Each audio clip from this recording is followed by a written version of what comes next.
kayak abis kebakar sih mukanya, tapi dia nunduk ke bawah, rambutnya panjang, pakaiannya warna putih, pocong di atas kepala Nanda. Pocong itu melayang di atas kepala Nanda.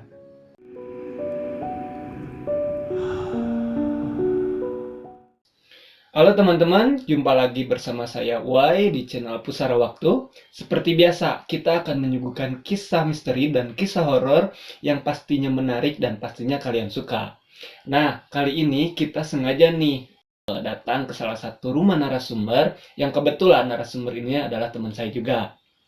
Yaudah, tanpa berlama-lama, mari kita kenalan dulu nih dengan narasumbernya. Bro, kenalan dulu bro. Halo, kenalin, nama saya Hendrawari, asal dari Cimahi. Aktivitas sehari-hari sekarang kuliah sama kerja. Kuliah sama kerja. Nah, gini nih, inti kisah yang nanti akan diceritain nih, terkait dengan apa nih? Terkait dengan pendakian saya di waktu bulan April 2021. Nah, saya sama teman-teman saya itu diteror dari mulai naik pendakian sampai dengan pulang. Wah, kisah teror dari mulai naik sampai pulang ke rumah. Wah. Oke, sebelum kita lanjut, jangan lupa buat teman-teman yang punya kisah menarik terkait dengan kisah misteri dan juga kisah horor dan ingin menjadi narasumber di channel Pusara Waktu, bisa kalian langsung DM kita di Instagram yang nanti linknya akan disertakan di deskripsi, atau hanya sekedar baca-baca kisah misteri, kalian bisa langsung kunjungi IG kita ya. Oh iya, jangan lupa juga kalau kalian punya kritik dan saran bisa langsung kalian tulis di komentar nanti. Yaudah, kita langsung dengar kisah lengkapnya dari Kang Hendra. Jadi gini Kang, sekitar bulan April 2021, saya sama 8 teman saya ngedaki Gunung Sumbing Piabo Wongso. Nah, kita di drop sama teman saya juga, namanya Pani. Dia cuma ngantar aja sampai base campnya Piabo Wongso itu. Teman-teman saya ada 8 orang, yang jumlahnya dengan saya 9 orang, 5 laki-laki dan 4 perempuan. Laki-lakinya ada saya, Ari, Rijal, Adit, sama El. Nah, ada 4 perempuannya, Ririn, Risa, Sinta, sama Nanda. Kita berangkat dari Cimahi sekitar jam 12 malam, sampai di base campnya jam 12 siang. Setelah sampai di base camp, semua penumpang sama barang-barang semuanya turun dan istirahat. Sambil istirahat kita registrasi untuk persyaratan pendakiannya juga. Nah, dikumpulin semua persyaratannya sama Ari, ketua kelompok kita. Ari seudah ngasihin persyaratan, dikasih juga santan sama kopi, dibungkusin kecil-kecil gitu, ada 2 biji. Nah, dibagiin ke tiap orang tim kitanya 2 bungkus masing-masing. Ya, tanpa berpikir panjang ya kita masukin, terus packing ulang lagi si barang-barang sama peralatan kitanya. Nah, berangkat lagi sekitar jam 2-an, udah beres-beres, udah packing ulang, berangkat jam 2 siang, naik ojek dari base camp sampai pintu rimba. Di pintu rimba kami turun dan berdoa dulu sebelumnya. Sebelum saya masuk sama teman-teman saya, di situ saya udah ngerasa hawanya udah beda.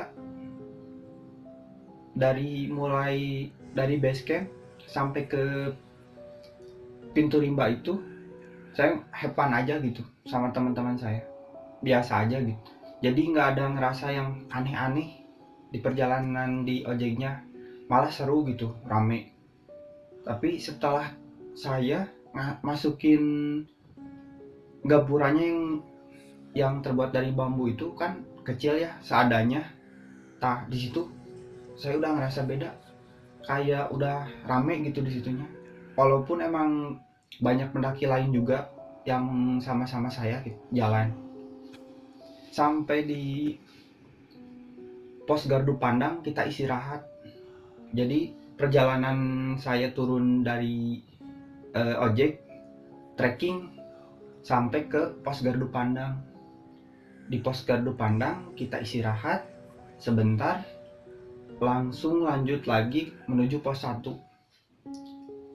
Udah sampai di pos 1, saya ngerasa lebih aneh lagi hawanya. Di situ ngerasa lebih mencekam gitu. Sama si teman-teman kan ada yang nyaranin istirahat, ada yang nggak nyaranin istirahat di situ. Saya termasuk udah nggak enak hawanya di situ, jadi nyaranin lanjut aja karena tadi udah istirahat juga bilang. Ternyata emang yang lain juga kayaknya ngerasa. Jadi kita nggak istirahat di pos 1. Kalau di pos 1 emang udah ngerasa aneh. Langsunglah kita jalan lagi dari pos 1 sampai ke pos 2. Di pertengahan pos 1 sama pos 2 agak terbuka, ada shelter gitu. Nah, kita baru istirahat di pertengahan antara pos 1 ke pos 2-nya. Di situ udah lewat dari waktu asar. Jadi kita sholat asar di shelter tersebut. Nah, udah beres-beres lagi, udah packing lagi barang-barangnya, dan udah enak gitu istirahat. Kita langsung lanjut lagi menuju ke pos 2. Pas udah jalan, kan posisi saya di depan nih Kang.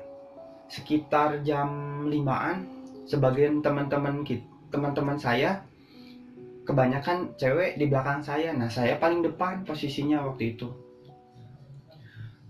Jadi saya berhenti sejenak di situ, menghela napas gitu. Tah di situ kan napas saya teh nggak terlalu besar gitu suaranya. Di situ juga ada yang napas Kang. Napasnya teh lebih besar dari saya, kayak orang posturnya tinggi gede gitu. Suaranya teh Kang lebih besar, kayak yang capek. Suaranya gini Kang.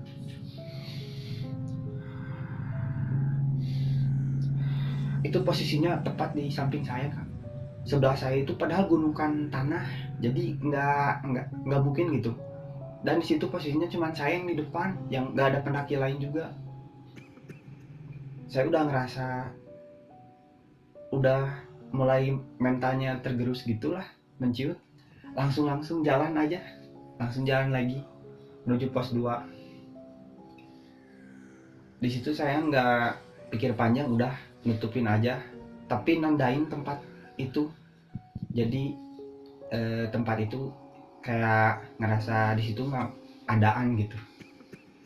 Nah, setelah kami sampai di pos 2 itu sekitar maghrib.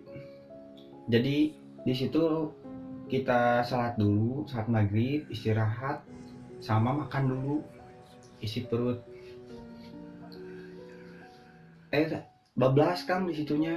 Jadi nggak inget waktu sampai isya istirahatnya di situnya teh. Jalan lagi seudah sholat isya, udah makan, udah beres, packing ulang, kita jalan lagi biasa sampai ke pos camp Gajahan. Tujuan kita mau ngecamp di situ di pos camp Gajahan. Udah masuk lewat pukul 10 malam, kita baru sampai pos Gajahan.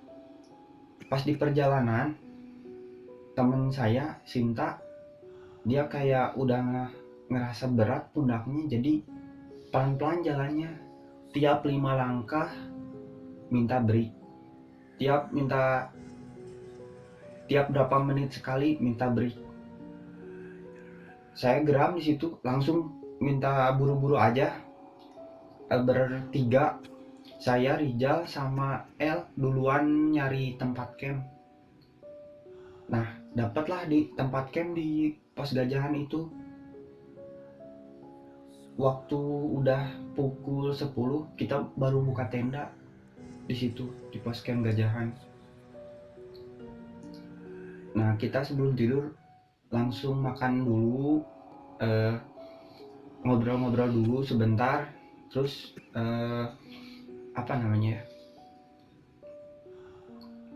terus udah ngobrol biasa, udah makan, targetan kita ngomongin targetan kita untuk summit jam berapa di situ di pos camp Gajahan itu. Targetan kita sebelumnya di jam 4 udah langsung summit. Nah, pas pagi-pagi kita kebablasan karena saking enaknya di camp itu, terutama di tenda laki-laki.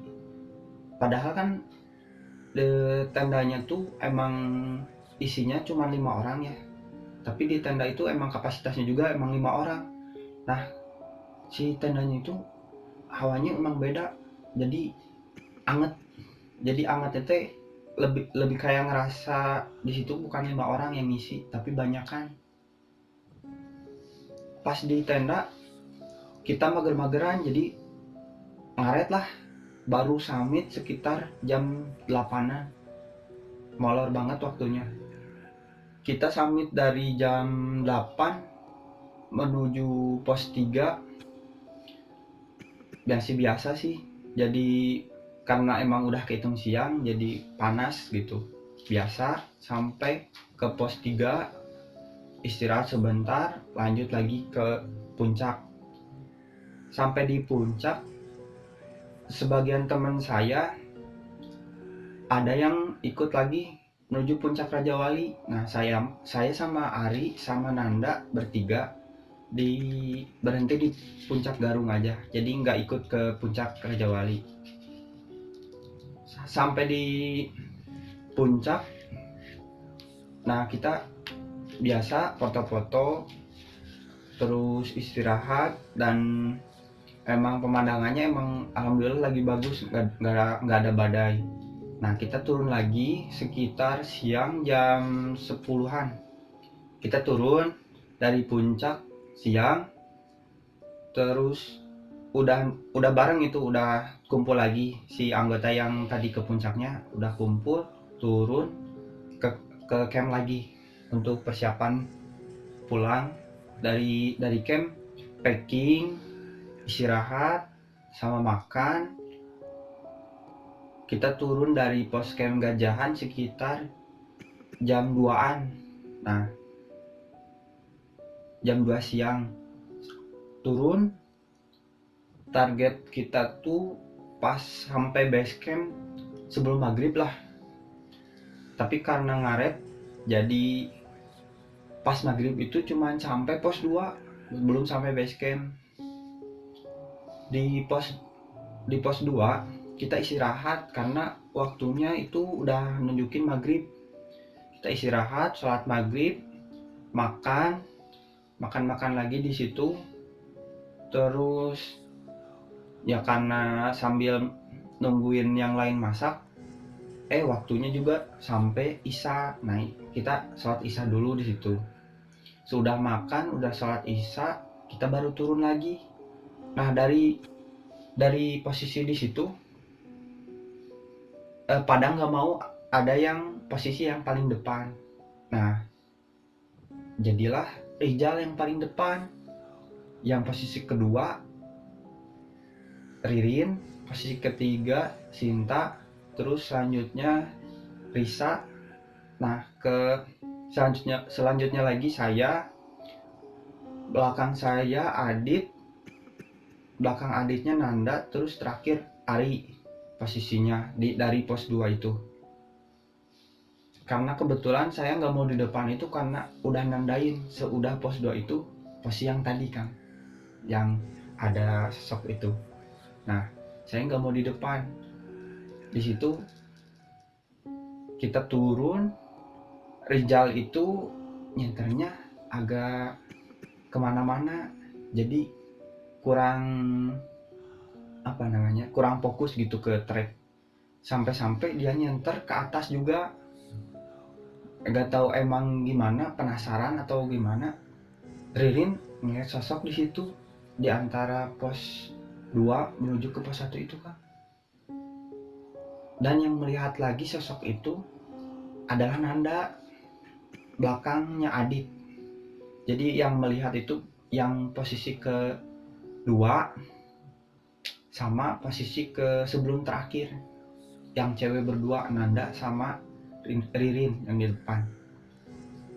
Yang lainnya emang gak lihat gitu. Walaupun Rizal nyorotin sosok tersebut, katanya di atas pohon Kang.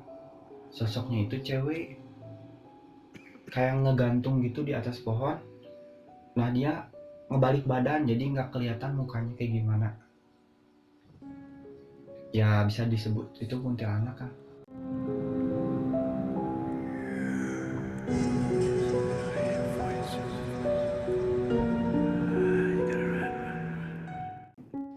Nah kita turunlah dari tempat tersebut. Kejadian yang agak aneh itu Ririn nangis di situ sudah lihat sosok tersebut, tapi nggak disebutin di situnya ada sosok apa gitu. Nah pas waktu turun itu Ririn nangis, tiba-tiba nangis kayak nggak mau turun lagi, nggak mau jalan lagi gitu. Di antara trek itu. Terus saya inisiatif buat ngegendong tas carry-nya Ririn karena takutnya dia kecapean. Kita jalan lagi, udah istirahat, jalan lagi. Terus seudah berapa menit kemudian Ririn udah baikan dan kita break lagi. Saya ngasihin tas carrier dari punya Ririn, dikasihin lagi ke Ririnnya karena dia udah baikan, katanya udah nggak nangis lagi. Tiba-tiba sudah kita jalan lagi dari break itu, Nanda tiba-tiba lemas kakinya Kang, sampai kayak yang lagi duduk, tahu-tahu tiba-tiba langsung duduk gitu. Posisinya di belakang saya dan di belakangnya Adit. Dari situ kita mikir cuman positive thinking ya, cuman kecapean aja. Dan dia emang orangnya pendiam gitu, nggak bilang apa-apa. Katanya nggak apa-apa, kata Nanda. Ya udah, kita break aja, nyari tempat di bawahnya sedikit yang biar bisa istirahat. Kita tanya itu nggak apa-apa katanya, cuman lemes aja. Ya kita positive thinking di situ. Nah kita jalan lagi, turun lagi. Sebelum sampai pos 1 itu dia jatuh lagi dan tepat posisinya di depan saya karena udah dipindah posisi Nanda. Sebelumnya di belakang Adit dan di belakang saya, dia dipindahin ke posisinya ke depan saya. Tepat di depan saya Nanda jatuh, dan tiba-tiba pas saya mau ngerangkul badannya, dia langsung pingsan, setengah sadarkan diri gitu. Tanpa lama-lama Adit langsung ngegendong Nanda dan carry-nya Adit sama carry-nya Nanda dikasihin ke yang lain. Kita buru-buru turun dari tempat trek itu sampai ke pos 1. Alhamdulillah udah nyampe di pos 1. Nah kita langsung bukain matras buat Nanda, buat dia berbaring, buat istirahat dulu sebelumnya. Kita nggak mikir yang aneh-aneh sebelumnya, jadi di situ ya buat berusaha gitu ngebangunin Nandanya. Di pos 1 saya ngerasa hawanya aneh, karena dari awal pendakian itu udah beda hawanya dari pos 1 itu.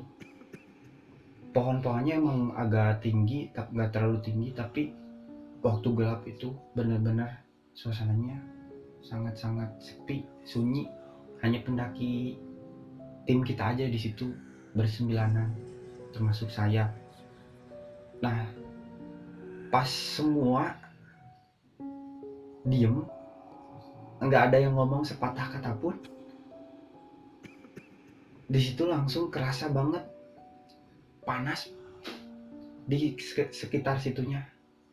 Padahal tempat situ kan harusnya dingin di antara pegunungan gitu, tapi di situ hawanya panas dan kayak rame gitu. Padahal nggak ada yang ngomong, tapi kayak rame, kayak di pasar. Hawanya teh panas.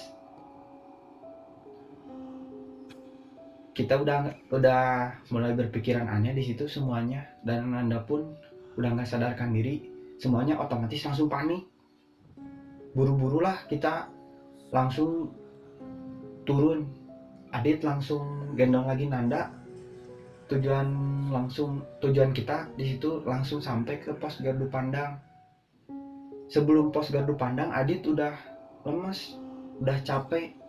Jadi pertengahan antara pos 1 ke pos gardu pandang, di situ kita langsung istirahat dulu. Walaupun treknya di situ emang gak memungkinkan gitu buat istirahat, karena nggak ada shelter juga, nggak ada tempat yang lahan kosong. Ya karena kita udah ngerasa suasananya aneh di pos 1, jadi ya mau nggak mau kita langsung buru-buru turun. Nah kita udah antara pertengahan pos 1 sama ke pos gardu pandang. Alhamdulillah El dan yang lainnya buru-buru nyari sinyal dan dapatlah sinyal di situ untuk ngehubungin pihak basecampnya. Kebetulan juga saat kita ngehubungin pihak basecampnya,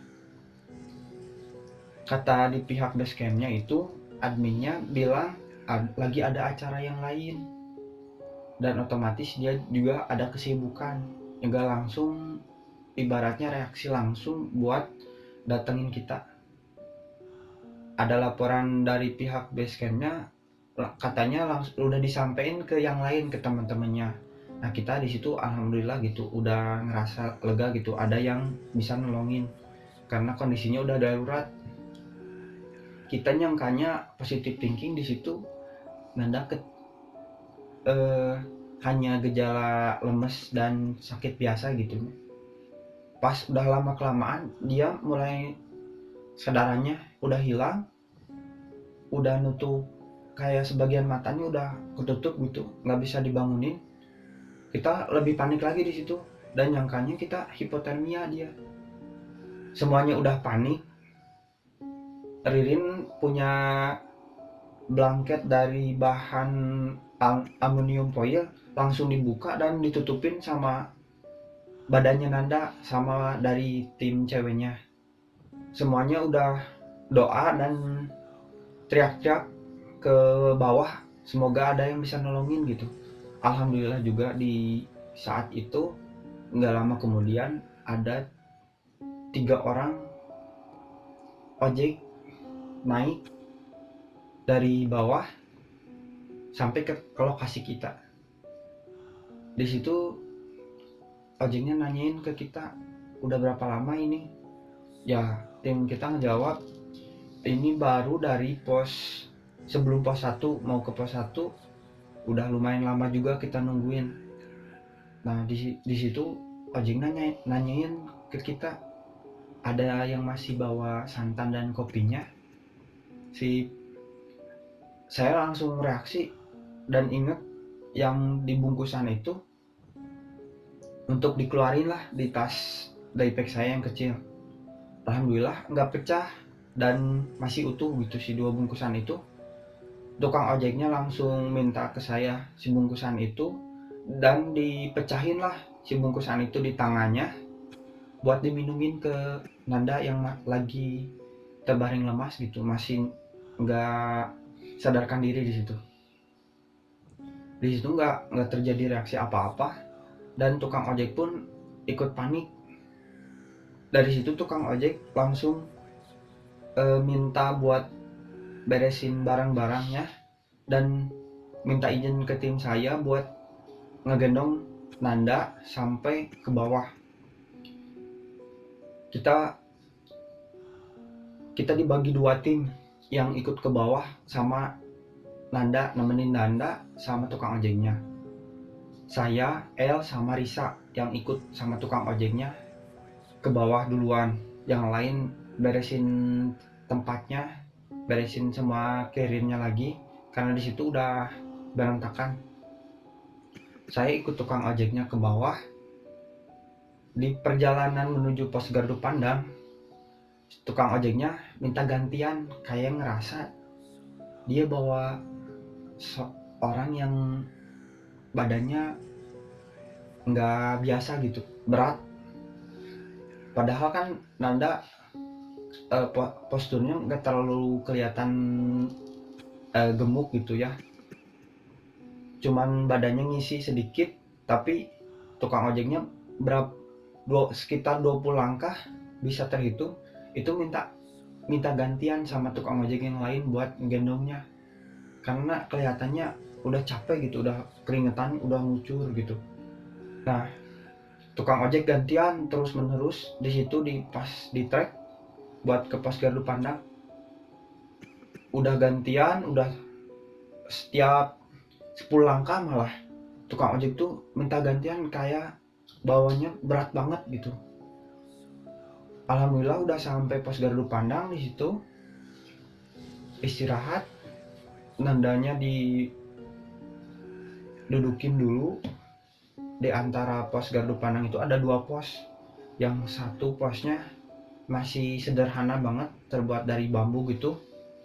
Yang satu lagi atapnya ada yang terbuat dari asbes, dan yang masih sederhana itu mah hanya terbuat dari seng biasa. Pas posisi di situ Nanda masih nggak sadarkan diri, tukang ojek minta lagi bungkusan itu. Dan kebetulan juga Risa ngeluarin bungkusan 2 lagi, yaitu santan kopi lagi. Alhamdulillah masih utuh. Dipecahin lagi, terus diminumin ke Nandanya sama tukang ojeknya. Di situ masih nggak reaksi apa-apa, kita masih panik. Dan tukang ojeknya nanya lagi ke kita, ke bertiga, masih ada nggak bungkusan santan sama kopinya? Terus El ngejawab, nanti saya cari dulu. Dia sampai ngebongkar carrier, ngejatuhin semua barang-barangnya, ngeluarin semua barang-barang yang ada di carriernya. Alhamdulillah juga masih utuh 2 bungkusan kopi dan santannya. Diminumin lagi lah ke Nanda yang masih nggak sadarkan diri. Setelah diminumin, nggak berlangsung lama, reaksi Nanda tuh terjadi di situ. Reaksinya tuh seperti angin puting beliung yang lagi ada di posisi itu. Di antara kita di pos gardu pandang semuanya kayak berterbangan si asbes penutup seng di pos yang sederhana sama di pos gardu pandang. Suaranya chaos banget, dan Nanda masih nggak sadarkan diri di situ. Posisinya di situ hancur banget lah, chaos banget, kayak ada angin puting beliung yang secara ngedadak gitu. Tahu-tahu ada angin puting beliung di posisi itu. Setelah anginnya itu reda, nggak lama Nanda langsung sadarkan diri dari posisi yang setengah sadar itu. Posisi Nanda itu dari sebelumnya nggak sadar, dia langsung terbangun. Ekspresi wajahnya dari asalnya nggak sadar kayak gini, Kang.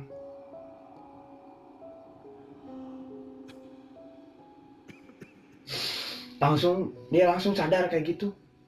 Nah, alhamdulillah di situ kita langsung bersyukur. Kita banyak berdoa lagi, dan tukang ojeknya minta maaf kepada Nanda walaupun dia baru sadar, emang masih linglung bingung gitu. Dia minta maaf karena emang udah ngegendong Nanda, dan kita pun emang ngerti dalam kondisi keadaan darurat kayak gitu.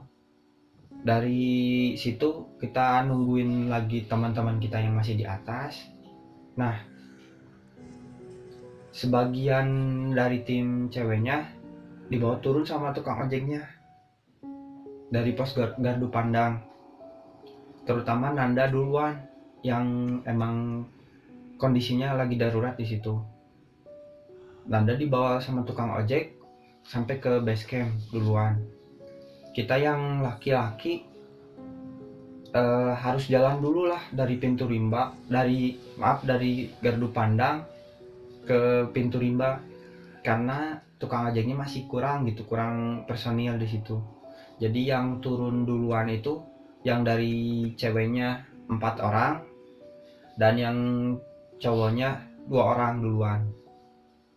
Pas kita turun jalan sampai ke pos pintu rimba, saya masih terbayang-bayang yang suasana yang tadi di pos gardu pandang. Jadi yang ngerasain kan hanya yang laki-lakinya, El sama saya. Risa udah duluan turun yang bertiga. Nah yang lain gak tahu apa-apa.